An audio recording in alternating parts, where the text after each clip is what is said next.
네, 이 자리에 서서 이제 고별 설교한 지 얼마 안 된 것 같은데 시간이 또 훌쩍 지났습니다. 네, 저도 나이 먹고 집사님도 나이 먹고 우리 청소년부 친구들도 나이 먹고요. 3년 만에 다시 돌아왔는데 너무 기쁘고 반갑습니다. 네, 우리 다사다난했던 2024년을 보내고 있고요. 우리 12월의 마지막 주일을 보내고 있는데 우리 평안과 평강과 우리 평화로 인사를 드립니다. 우리 서로 한번 인사할까요? 잘 지내주셔서 정말 고맙습니다라고 인사하겠습니다. 네, 정말 잘 지내주셔서 정말 감사합니다. 잠깐 기도하고 말씀 나누겠습니다. 하나님, 오늘 2024년 12월의 마지막 주일을 보내게 하시고 이 오후에도 함께 모여서 예배하게 하셔서 감사합니다. 함께 나누는 말씀을 통해 하나님의 뜻을 알고 실행하는 삶을 살아가게 하옵소서. 예수님 이름으로 기도합니다. 아멘. 우리 대한민국의 석학으로 손꼽히던 우리 선생님이 한 분 계셨습니다. 우리 잘 알고 계실 것 같은데요. 우리 이어령 선생님이십니다. 이어령 선생님은 1933년 12월 29일 딱 오늘이더라고요. 오늘 날짜에 태어나서 2022년 2월 26일에 하늘로 돌아가셨습니다. 문학평론가를 하셨고요. 언론인, 저술가, 대학 교수 이런 타이틀을 가지고 있는 국어 국문학자였습니다. 노태우 정부에서 초대 문화부 장관을 맡아서 우리 일하셨던 우리 경력이 있으신데요. 이 이어령 교수님의 어머니께서는 이어령 교수님의 어린 시절에 소학교를 다녀오고 나면 꼭 이렇게 물으셨다고 합니다. 어령아, 오늘 학교에서 뭘 배웠니? 라고 물어보지 않으시고요. 어령아, 오늘 학교에서 선생님께 무슨 질문을 했니? 라고 물어보셨다고 합니다. 그러니까 하루를 보내면서 반드시 선생님에게 좋은 질문을 해야만 했고 집에 돌아와서 엄마가 어령아, 오늘 학교에서 무슨 질문을 했니? 라고 하면 대답할 내용을 가지고 집에 돌아가야만 했습니다. 하루는 이런 일이 있었다고 합니다. 선생님께서 소학교 시절에 일본 선생님이 제비가 가장 빠른 새다 이런 수업을 하셨는데요. 이 꼬마 이어령 선생님께서 손을 번쩍 들고 선생님, 제비가 가장 빠른 새라는 사실은 제가 눈으로 확인을 해보니까 잘 알 수 있는데 제가 진짜 궁금한 게 있습니다. 이 엄마 제비가 새끼 제비에게 이제 벌레를 물고 와서 먹이를 물고 와서 이 새끼 제비에게 먹이를 주는데 어떤 새끼에게는 주고 어떤 새끼에게는 안 주고 이거 어떻게 알 수 있는 겁니까? 도대체 어떻게 알고 그 새끼 제비들에게 먹이를 골고루 나눠줄 수 있습니까? 라고 물어보셨다고 합니다. 그랬더니 이 질문을 들은 소학교 선생님께서 굉장히 좋은 질문이다. 너 정말 똑똑한 아이구나 라고 말씀하지 않으시고 선생님이 지금 제비가 가장 빠른 새라는 수업을 하고 있는데 어디 딴 생각을 하는 거냐고 앞으로 불러가지고 이렇게 매를 때리셨다고 합니다.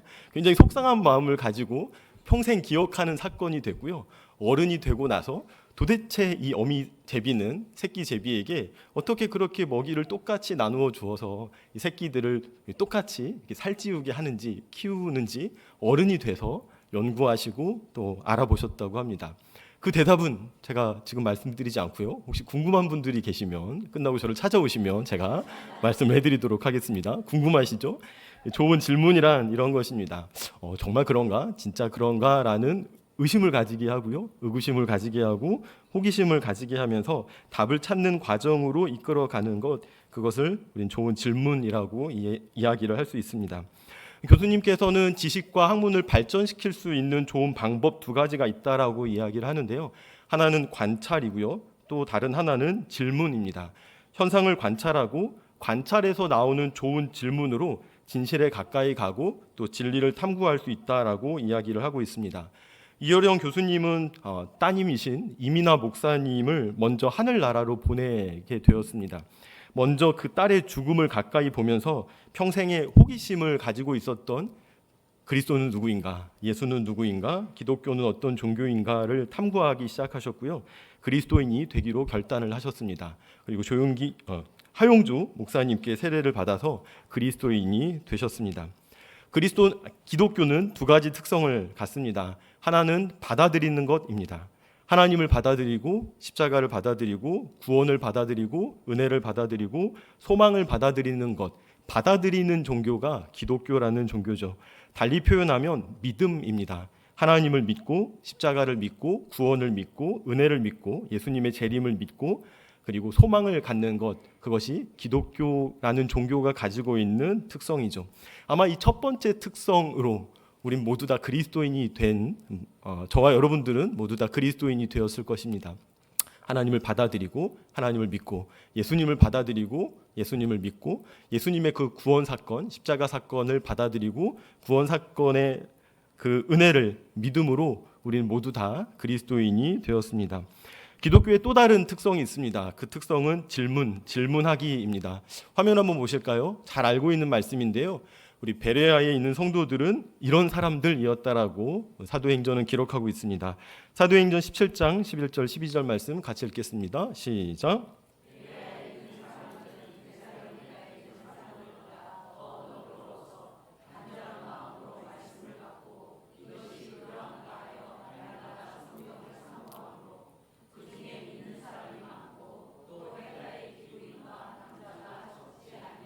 네, 사도 바울이 베레아 사람들에게 하나님의 말씀을 전했을 때 그 하나님의 말씀을 들었던 베레아 사람들은 먼저 간절한 마음으로 그 말씀을 받아들이게 됩니다. 근데 받아들인 그 말씀을 그냥 그치는 것이 아니고 이것이 그러한가 하여 날마다 성경을 상고하였다라고 말씀하고 있고요. 날마다 성경을 상고한 그 결과로서 그 중에 믿는 사람이 많았다라고 이야기를 합니다. 헬라 사람도 있고 귀부인도 있고 남자들까지 포함해서 많은 사람들이 그 성경을 상고하는 그 결과로서 믿음을 가지고 신앙을 가졌다라고 말씀을 합니다. 성경은 덮어놓고 믿는 것이 아니다라고 이야기를 하고요. 그래서 펼쳐놓고 믿는 것이다라고 농담 반 진담 반으로 이야기를 합니다. 기독교 신앙은 모르는 것을 믿는 것이 아니라 아는 것을 믿는 것입니다. 읽지 않는 것을 믿는 것이 아니라 읽는 것을 믿는 것이고요. 묵상하지 않는 것을 믿는 것이 아니라 묵상한 것을 믿는 것입니다. 내가 묵상하고 깊이 생각하고 이해하고 깨달은 것을 믿는 것입니다. 그런데 읽는 것이 아는 것이 되고 아는 것이 이해하는 것이 되고 이해하는 것이 비로소 믿음의 내용이 될 때까지 그 중간에 중요한 과정 하나가 있습니다. 그 과정이 바로 질문하기입니다. 질문하기 과정을 통과해야만 내가 읽는 것이 아는 것이 되고 아는 것이 이해하는 것이 되고 이해하는 것이 믿는 것이 됩니다.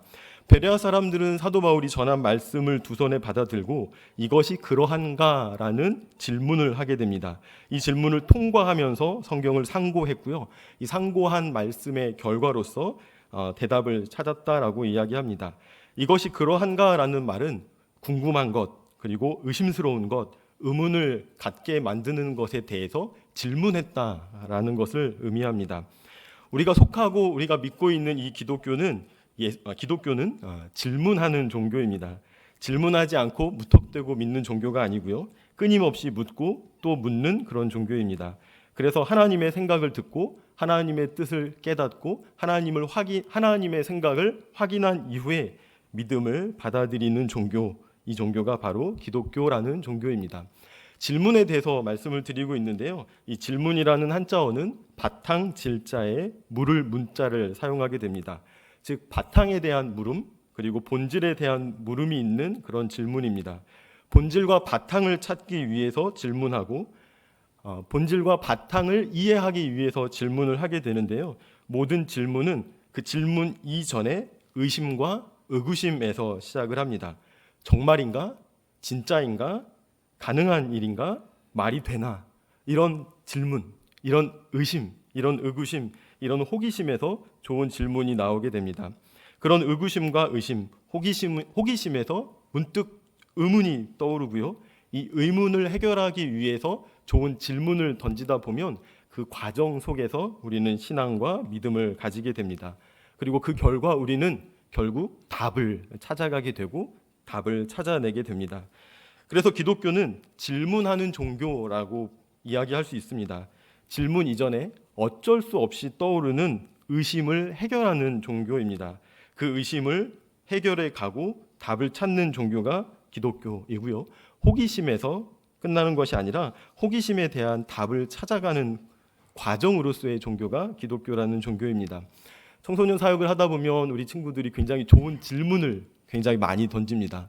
어느 날 첫 사역을 하고 있었는데요. 초등학교 6학년 최지우라는 여학생이 저에게 찾아와서 이렇게 이야기하더라고요.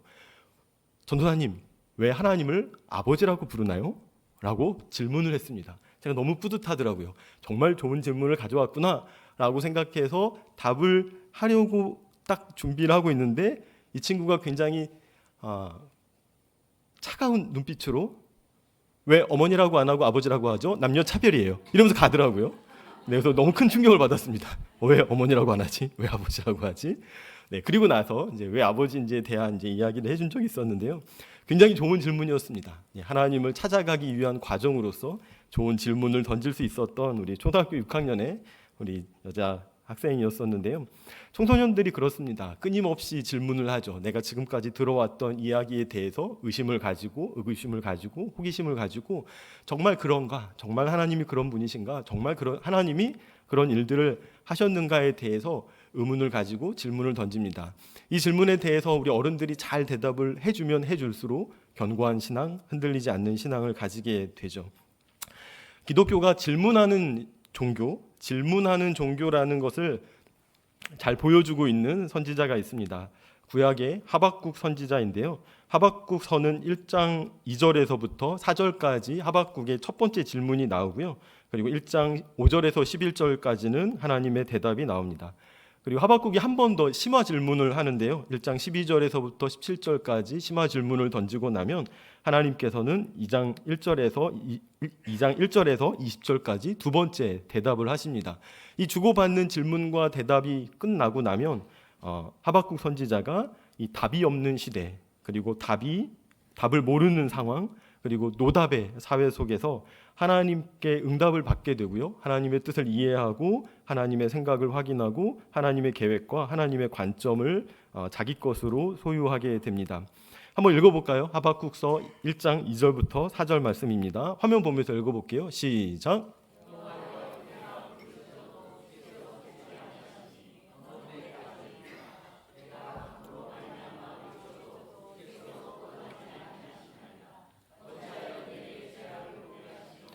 폐역을 눈으로 보게 하시나이까. 겁탈과 강포가 내 앞에 있고 변론과 분쟁이 일어났나이다. 이러므로 율법이 해이하고 정의가 전혀 시행되지 못하오니 이는 악인이 의인을 애워쌌으므로 정의가 굽게 행하여 짐이니이다. 주전 722년에 북이스라엘이 아수르에 의해서 멸망을 당하게 됩니다. 남유다는 주전 586년까지 이제 국가 체계를 이어오게 되는데요. 바벨론에 의해서 주전 586년에 국가의 그런 세가 완전히 기울어지게 됩니다. 나라 안에서는 종교 지도자로부터 시작해서 온갖 내홍들이 있었고요. 밖으로는 바벨론으로 인한 외환이 있었습니다. 선지자는 이 암울한 현실을 보고 절규하듯이 부르짖게 됩니다. 이 부르짖으면서 하나님께 질문을 던집니다. 내가 부르짖어도 주께서 듣지 아니하시니 어느 때까지니까? 라고 질문하고요. 내가 강포로 말미암아 외쳐도 주께서 구원하지 아니하심이 어찌하심입니까? 라고 질문을 던지게 됩니다. 이 하박국 선지자가 자신이 처한 현실을 살피고 자신의 모습을 관찰하고 자신의 내면을 깊이 성찰한 후에 하나님이 하시는 일에 대해서 강한 의문을 가지게 됩니다. 의구심을 품게 되고요. 호기심을 가지게 되는데 이 의심과 의구심, 호기심을 가지고 불신앙으로 자기의 삶을 바꾸어 가는 것이 아니라 더 확실하고 견고한 믿음을 가지기 위해서 살아계신 하나님 앞에 나서게 되죠. 그리고 그 마음속에 가진 의문을 가지고 하나님께 질문을 합니다. 모든 일에 지금 본 바탕과 근원을 알기 위해서 하나님께 질문을 하게 되는데요. 이 질문에 대해서 하나님이 응답하시게 되고 하나님의 대답을 듣습니다. 하박국서 2장 4절 말씀 화면 보실까요? 같이 읽겠습니다. 시작. 보라, 그의 마음은 교만하며 그 속에서 정직하지 못하나 의인은 그의 믿음으로 말미암아 살리라. 사도 바울이 로마서에서 인용하고 있는 것처럼 의인은 믿음으로 말미암아 살리라라는 하나님의 말씀을 듣게 됩니다. 그리고 2장 14절에서 하나의 말씀을 더 듣게 되는데요. 화면 볼까요? 시작. 이는 물이 바다를 덮음같이 여호와의 영광을 인정하는 것이 세상에 가득함이라.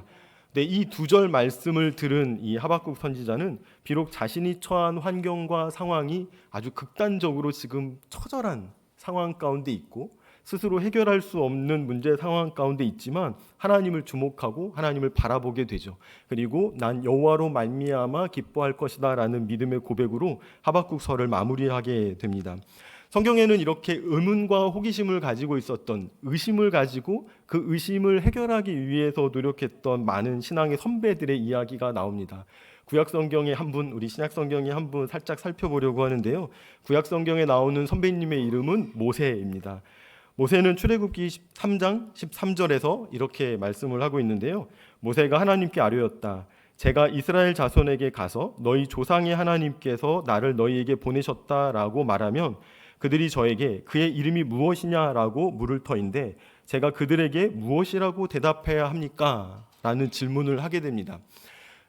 현상에 대해서, 현실에 대해서 고민하고 또 의구심을 가지고 의문을 품고 하나님께 질문했던 사람들을 추적해 보면 가장 근원적이고 본질적인 질문을 했던 것을 보게 됩니다.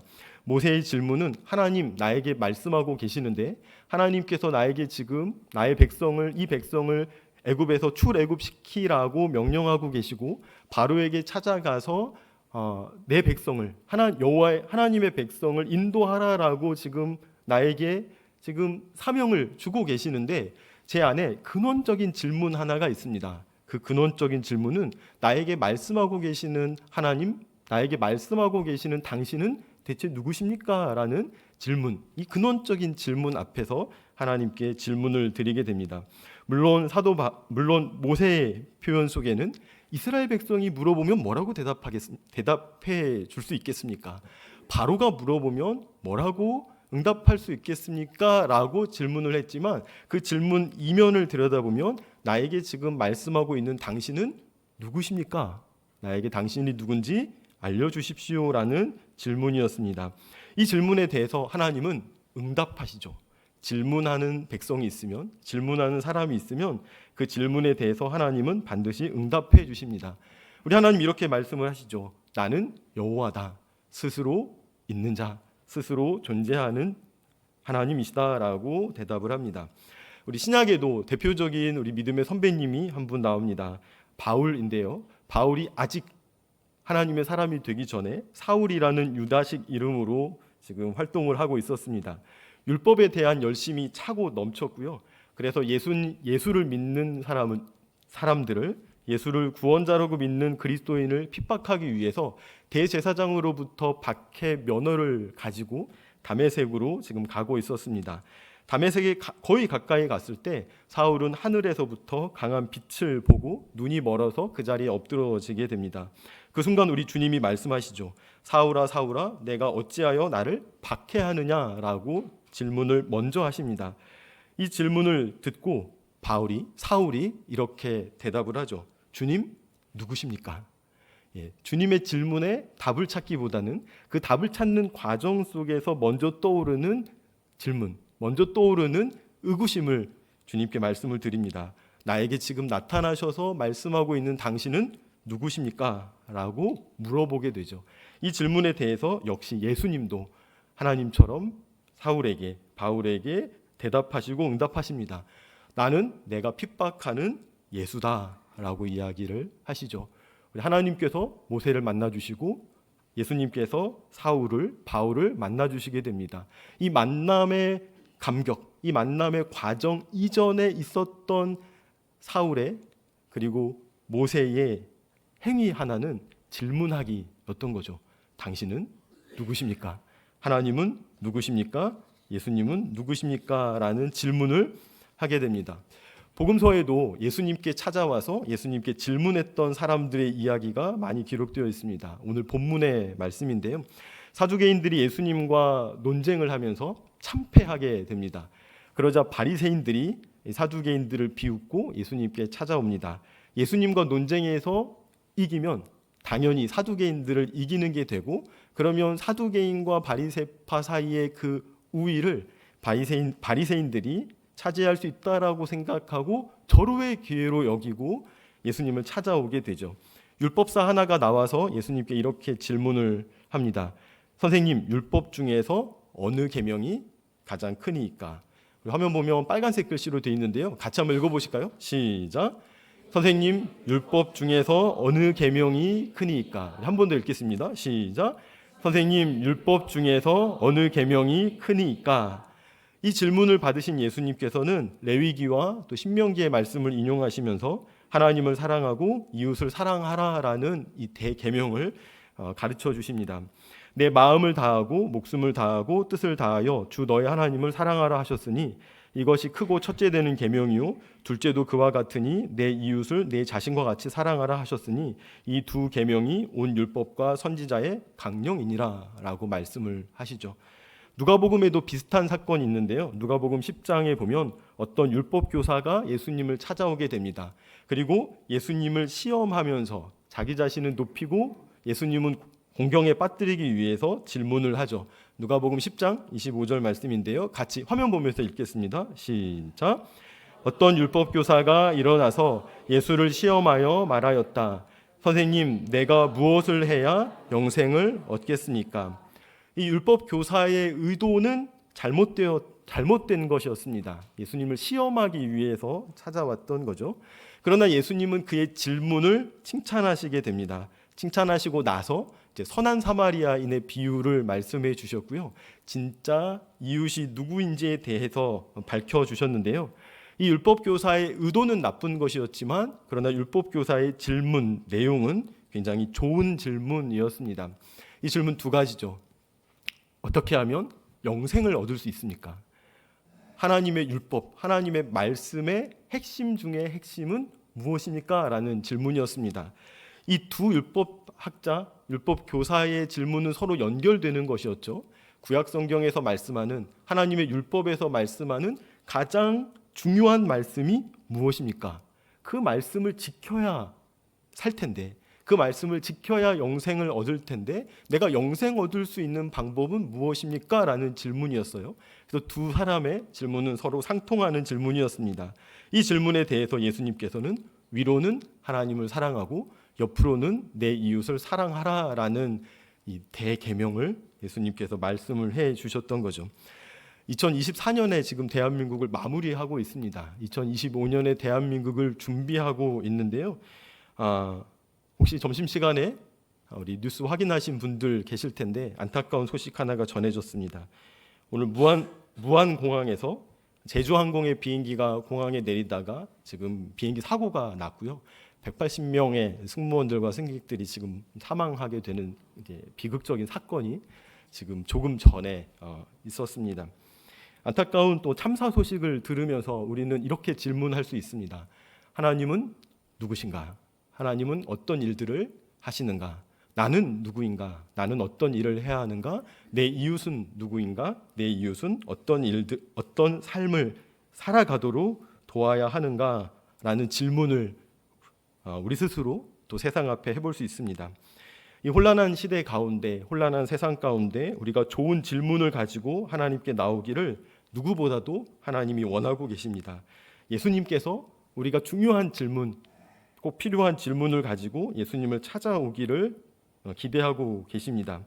아무리 외쳐도 반응하지 않는 죽은 자의 마음이 아니라 펄떡거리는 심장을 가지고 그 두근거리는 생명을 가지고 의문을 품고 의구심을 가지고 그 의문을 해소하기 위해서 하나님께 찾아오기를 누구보다도 우리 하나님께서, 예수님께서 원하신다는 거죠. 질문하기를 원하시고 대화하기를 원하십니다. 그래야 성장할 수 있습니다. 그래야 성숙할 수 있습니다. 그렇게 해야 우리 신앙의 내용을 채워갈 수 있습니다. 그래야 바른 신앙으로 세상 앞에 설 수가 있습니다. 우리 이어령 교수님이 학문과 지식을 발전시킬 수 있는 두 가지 방법은 관찰과 질문이라고 이야기를 했습니다. 관찰을 통해서 질문을 찾아내고요. 그리고 질문에서 이어지는 응답, 대답을 확인할 때 우리는 비로소 바른 신앙, 바른 믿음을 가지게 될 수 있습니다. 그 믿음 가지고, 그 소망 가지고 우리의 삶 속에 우리 채워서 살아가는 저와 여러분들이 되었으면 좋겠습니다. 우리에게 질문할 것들을 너무나도 많이 주고 있는 우리 시대적 상황 속에 놓여져 있습니다. 잘 관찰하시기를 바라고요. 관찰 속에서 질문하시기 바라고 질문을 통해서 하나님의 대답과 응답들을 찾아가는 성도님들이 되시면 좋겠습니다. 우리 너무나도 정말 적절하게 내년에 사역 목적, 사역 목표를 성경 읽기로 우리 목사님과 온 교회가 정하게 되었습니다. 하나님의 말씀 읽고 또 훈련받은 대로 큐티하면서 묵상하고 그리고 그 말씀대로 살아가기를 고군분투하며 살아가는 우리의 일상 속에서 하나님의 대답을 찾고 하나님의 대답 속에서 우리 믿음을 채워가는 성도님들이 되시길 바랍니다. 사실 우리에게 모든 대답은 다 주어졌습니다. 첫 번째로는 위로는 하나님을 사랑하는 것이며 그리고 옆으로는 내 이웃을 사랑하는 것이다 라고 이미 말씀을 하셨고요. 그 이웃 속에는 나 자신, 우리 집사님, 권사님, 장로님, 나 자신이 제일 먼저 포함이 되고요. 그리고 내 옆에 있는 우리의 가족들, 말 안 듣고 속상하게 하는 아들들, 딸들 포함이 되고요. 아들, 딸보다 더 말 안 듣는 남편도 포함이 되고요. 늘 무서운 아내도 포함이 되고요. 우리 교회 오면 우리 집사님, 권사님, 그리고 장로님도 포함이 되고요. 우리 학교 가고 또 회사 가면 우리의 동료들 또 다 포함이 됩니다. 내가 어떻게 하면 옆으로 이웃을 사랑하고 그리고 위로는 하나님을 진지하게 사랑하는 예배의 삶을 통해서 하나님을 섬기고 살 것인가에 대한 이미 주어진 답의 실천 목표들을 세우고 잘 실천해 가는 성도님들이 되시기를 주님의 이름으로 부탁드립니다. 기도하겠습니다. 하나님 참 고맙습니다. 우리에게 주의 말씀을 들을 수 있는 시간과 기회를 주시고 2024년 이 마지막 예배를 통해서 위로는 하나님을 사랑하고 옆으로는 이웃을 사랑해야 함을 다시 한번 확인합니다. 우리 신앙을 가지고 있으면서 중요한 질문을 늘 마주하게 하여 주시고 그 질문에 답하시는 하나님을 만나며 하나님께서